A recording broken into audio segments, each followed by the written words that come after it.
Hello বন্ধুরা, তো চলে আসলাম আরেকটি নতুন ভিডিও নিয়ে। তো আজ এসেছি একটি মন্দিরে পুরনো ঠাকুর রং করতে।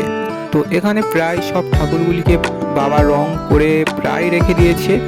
আমি শুধু এসেছি ঠাকুরটির চোখ এবং শাড়ির ডিজাইনটা করতে। তো বাবা এখানে প্রায় সব রং করে নেওয়ার পরে আমি এসেছি। তো এখানে সব ঠাকুর রং হবে না, এখানে এই মন্দিরের যে ঠাকুরগুলি প্রায় প্রথম থেকে তৈরি সেই ঠাকুরগুলি থাকবে।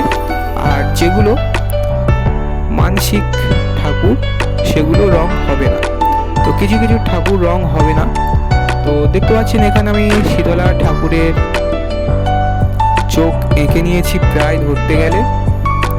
তো এখানে প্রায় ঠাকুরের চোখ আঁকা হয়ে গেছে, কিছু কিছু বাকি আছে, তো সেগুলো আমি আপনাদের দেখাবো। তো অবশ্যই পুরো ভিডিওটি দেখবেন, আপনাদের খুবই ভালো লাগবে। একটি মন্দিরে আমি কিভাবে রং করি বা ঠাকুরগুলিকে চোখ আঁকি, সেই ভিডিওটি আমি আপনাদের কাছে নিয়ে এসেছি সজল আর্ট হাউস চ্যানেলে। তো অবশ্যই চ্যানেলটি সাবস্ক্রাইব করবেন।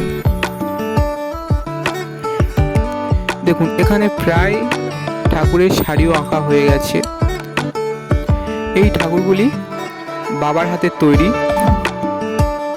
অনেক দিনের আগের তৈরি এই ঠাকুরগুলি। তো আজ সেই ঠাকুরগুলিকে আমরা আবার রং করতে এসেছি। তো এর আগে অনেকবার রং হয়েছে, তো সেগুলো আমি আপনাদের দেখাতে পারিনি। তো আজ আমি সেই ঠাকুরগুলিকে রং করার ভিডিও নিয়ে চলে এসেছি আপনাদের কাছে। তো এটা হচ্ছে আর একটি মন্দির। তো এটা হচ্ছে পাশের, ওই মন্দিরের পাশের আর একটা মন্দির। তো সেখানে এই ঠাকুরগুলিকেও রং করা হয়েছে। তো দেখুন সব ঠাকুরগুলিকে কেমন দেখতে হয়েছে। তো দেখা হচ্ছে আর একটি নতুন ভিডিও নিয়ে। তো অবশ্যই চ্যানেলটিকে সাবস্ক্রাইব করে দেবেন। তো টাটা।